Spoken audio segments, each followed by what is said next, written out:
बिस्मिल्लाहिर्रहमानिर्रहीम अस्सलाम वालेकुम। आप देख रहे हैं कार इलेक्ट्रिक डॉक्टर और मैं हूं तस्वीर हुसैन। आज की वीडियो में हम बहुत ही डिटेल से कार के फ्यूल सिस्टम को डिस्कस करेंगे। अगर आप ये समझते हैं कि एक तरफ फ्यूल पंप लगा होता है, दूसरी तरफ फ्यूल इंजेक्टर लगे होते हैं, एक साइड से फ्यूल जा रहा है और दूसरी लाइन से रिटर्न में एक्स्ट्रा फ्यूल वापस टैंक में चला जाता है, तो आप ही के लिए ये वीडियो है। EFI सिस्टम इतना भी आसान नहीं होता। इस वीडियो में हम स्टेप बाय स्टेप कार के फ्यूल सिस्टम को समझने की कोशिश करेंगे और इस सिस्टम में कौन कौन से कंपोनेंट काम करते हैं और कौन से कंपोनेंट या सेंसर के ख़राब होने पर फ्यूल सिस्टम में मसला आता है। तो आइए वीडियो शुरू करते हैं। वीडियो के शुरू में हम EFI फ्यूल सिस्टम में काम करने वाले कंपोनेंट की अगर लिस्ट देखें तो कंपोनेंट में सबसे पहले मौजूद होता है fuel pump assembly, fuel pump motor, fuel gauge, empty fuel tank sensor, fuel pressure sensor, injector और फ्यूल रेगुलेटर। और इसके साथ साथ होता है जी EVAP सिस्टम। EVAP सिस्टम क्या होता है, कैसे काम करता है, इस पर पहले भी वीडियो चैनल पर मौजूद है और मज़ीद भी इस पर मैं वीडियो बनाऊंगा आने वाले दिनों में इंशाल्लाह।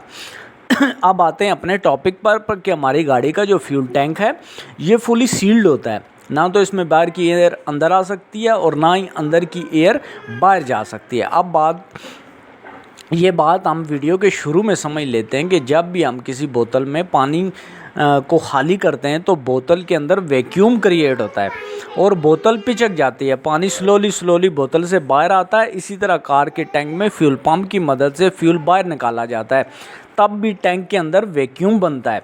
अब इस प्रेशर को बाहर निकालने के लिए EVAP सिस्टम को यूज़ किया जाता है। जब भी हम गाड़ी को स्टार्ट करने के लिए सल्फ लगाते हैं तो गाड़ी का फ्यूल पंप फ्यूल लाइन के ज़रिए से फ्यूल की कॉमन रेल तक पहुंचता है। अब कॉमन रेल में मौजूद सारे का सारा फ्यूल खर्च तो नहीं होता, लिहाजा बाकी बचा हुआ फ्यूल वापस टैंक में चला जाएगा।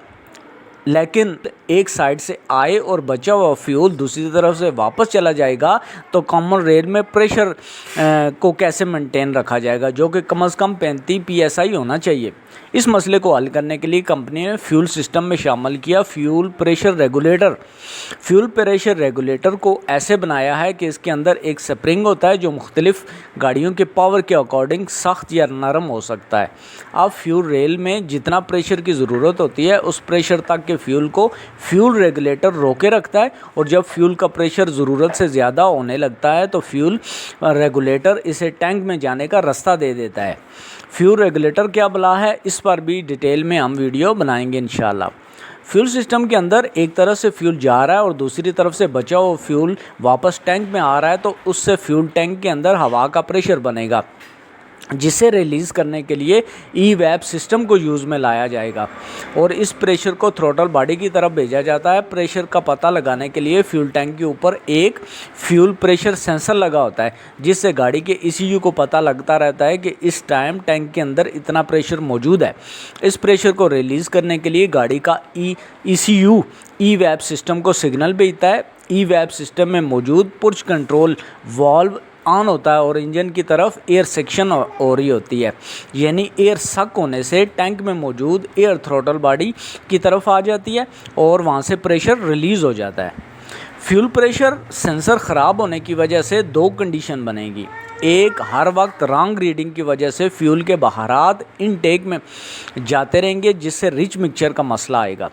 गाड़ी फ्यूल ज़्यादा खर्च करेगी, काला धुआं देगी, प्लग काले करेगी।